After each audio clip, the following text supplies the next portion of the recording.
जिस नारी के ऊपर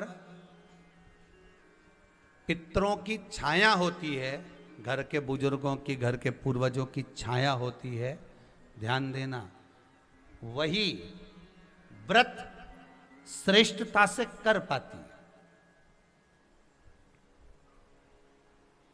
व्रत की श्रेष्ठता उसमें अपने आप आ जाती है। अगर उसके साथ में अगर पितरों की कृपा है, तो पूर्वजों का अगर आशीर्वाद है, तो व्रत वो अच्छे से कर सकेगी।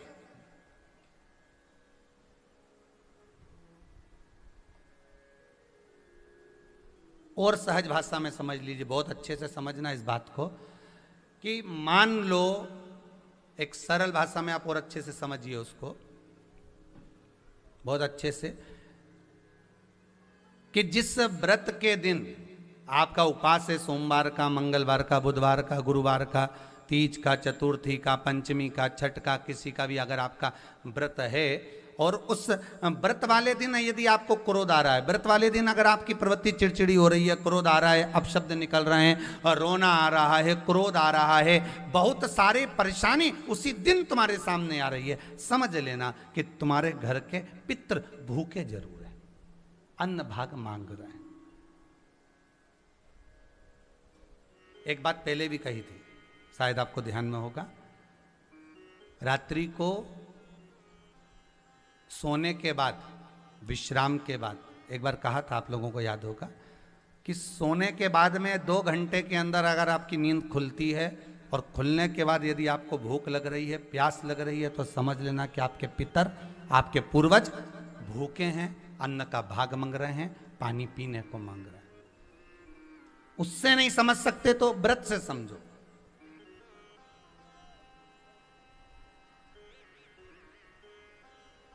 व्रत से समझ लो।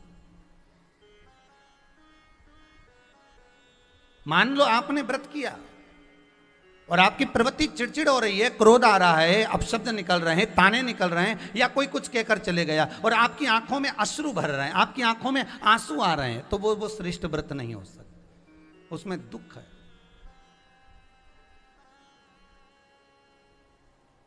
पुष्प ताजा है तो आप भगवान को दोगे, सही है कि गलत है? केला अच्छा है तो भगवान को दोगे, वो काला पड़ गया तो तुम भगवान को दोगे क्या? अंदर से गल चुका है तो भगवान को दोगे क्या? नहीं, आप भगवान को दोगे। कोई फल ताजा है तो आप भगवान को दे दोगे, कोई पुष्प ताजा है, अच्छा है, तो आप भगवान को दोगे। अगर पुष्प मुरझा गया तो भगवान को दोगे क्या? पुष्प बेकार हो गया तो भगवान को दोगे क्या? नहीं। उसी तरह व्रत होता है, उसी तरह हमारा व्रत है। जिस व्रत में हमको क्रोध आ रहा है, जिस व्रत में हम चिड़चिड़े हो रहे हैं, जिस व्रत में हम अपशब्द कर रहे हैं, जिस व्रत में हमको रोना आ रहा है, जिस व्रत में हम किसी की बात का ठेस हमको पहुंच रहा है और हम क्रोधित हो गए, हम रो दिए, हम चिड़चिड़ हो गए, समझ लेना वो फूल मुरझा चुका है, वो व्रत तुम्हारा बेकार हो चुका है, उसको भगवान स्वीकार नहीं करेगा। और जिस व्रत में आपके चेहरे पर प्रसन्नता हो, हम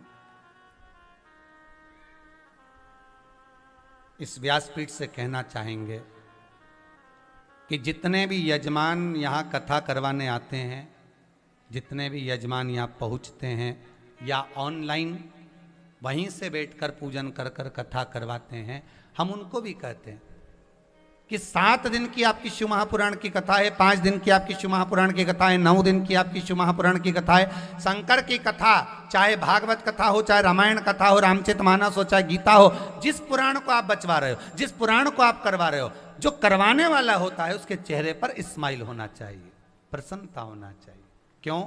क्योंकि इस पुराण को आप अकेले नहीं सुन रहे, इस पुराण को आपके पितृलोक में विराजमान पितृ पूर्वज भी श्रवण कर रहे हैं। जितनी आपकी चेहरे पर प्रसन्नता होगी, उतनी आपके पूर्वज भर भर कर आशीर्वाद देंगे। 7 दिन तक, जब तक आप कथा का रसस्वादन कर रहे हो, कथा श्रवण कर रहे हो, 7 दिन तक आपके चेहरे पर अगर प्रसन्नता है तो पूर्वजों का आशीर्वाद आप पर बना हुआ है।